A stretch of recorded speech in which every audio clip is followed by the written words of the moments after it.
ॐ श्री परमात्मने नमः।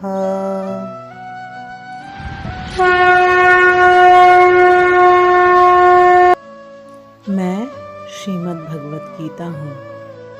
श्रीमद् भगवत गीता के तीसरे अध्याय कर्म योग के बारे में है। इसमें हम जानेंगे कि हम कर्म में अकर्म की अवस्था को कैसे और क्यों प्राप्त करते हैं। श्रीमद् भगवत गीता अध्याय 3 श्लोक 1।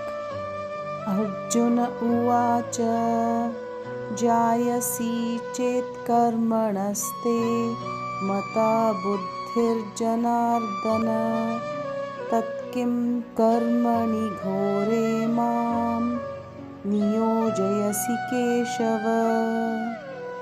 अर्जुन ने कहा, हे जनार्दन, हे केशव, यदि आप निष्काम कर्म मार्ग की अपेक्षा ज्ञान मार्ग को श्रेष्ठ समझते हैं, तो फिर मुझे भयंकर कर्म युद्ध में क्यों लगाना चाहते हैं।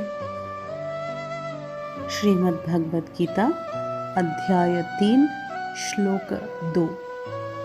व्यामिश्रेणेव वाक्येन बुद्धिं मोहयसीव मे तदेकं वद निश्चित्य येन श्रेयोऽहमाप्नुयाम्। आप अनेक अर्थ वाले शब्दों से मेरी बुद्धि को मानो मोहित कर रहे हैं, अतः इनमें से मेरे लिए जो एकमात्र श्रेयस्कर हो उसे कृपा करके निश्चय पूर्वक मुझे बताएं, जिससे मैं उस श्रेय को प्राप्त कर सकूं। श्रीमद् भगवत गीता अध्याय 3 श्लोक 3। श्री भगवान उवाच लोके अस्मिन् द्विविधा निष्ठा पुरा प्रोक्ता मया नघ ज्ञानयोगेन सांख्यानां कर्मयोगेन योगिनां। श्री भगवान ने कहा, हे निष्पाप अर्जुन, इस संसार में आत्म साक्षात्कार की 2 प्रकार की विधियां पहले भी मेरे द्वारा कही गई है। ज्ञानियों के लिए ज्ञान मार्ग या सांख्य योग और योगियों के लिए निष्काम कर्म मार्ग जो भक्ति योग नियत है। श्रीमद् भगवत गीता अध्याय 3 श्लोक 4। न कर्मणाम् अनारम्भान् अन्यैष्कर्म्यं पुरुषोऽश्नुते न च सन्न्यासनादेव सिद्धिं समधिगच्छति। मनुष्य न तो बिना कर्म किए कर्म बंधनों से मुक्त हो सकता है और न ही कर्म के त्याग या संन्यास मात्र से सफलता या सिद्धि को प्राप्त हो सकता है। श्रीमद् भगवत गीता अध्याय 3 श्लोक 5।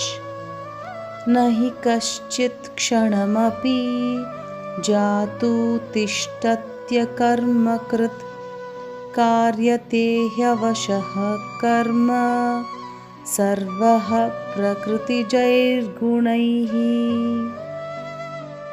कोई भी मनुष्य किसी भी समय में क्षण मात्र भी कर्म किए बिना नहीं रह सकता है, क्योंकि प्रत्येक मनुष्य प्रकृति से उत्पन्न गुणों द्वारा विवश होकर कर्म करता है। श्रीमद् भगवत गीता अध्याय 3 श्लोक 6। कर्मेन्द्रियाणि संयम्य य आस्ते मनसा स्मरन् इंद्रियार्थान् विमूढात्मा मिथ्याचारः स उच्यते।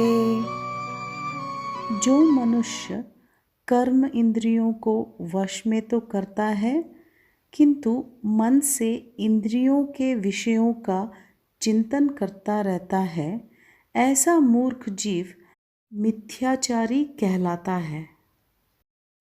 मैं श्रीमद् भगवत गीता हूँ।